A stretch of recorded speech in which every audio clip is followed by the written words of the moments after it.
Guru karya Usman Awam. Berburu ke padang datar,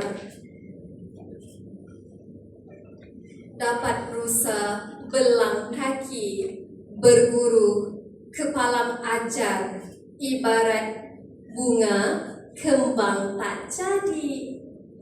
Dialah pemberi paling setia, tiap akar ilmu miliknya.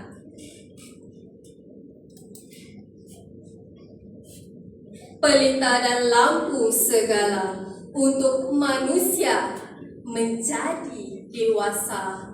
Dialah ibu, dialah bapa, juga sahabat. Alur kesetiaan mengalir nasihat. Pemimpin yang ditauliahkan segala umat. 1000 tahun katanya menjadi hikmat.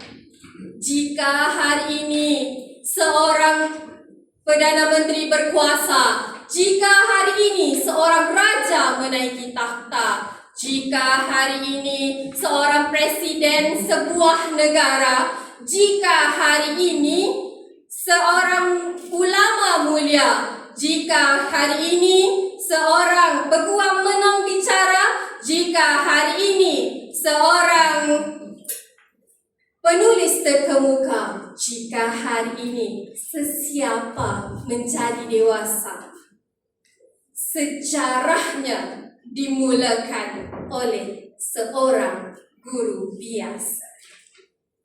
Dengan lembut sabarnya mendidik, tulis baca.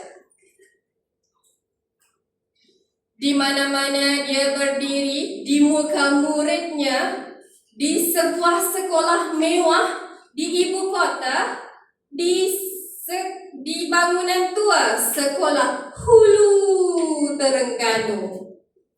Dialah guru mewakili 1000 buku.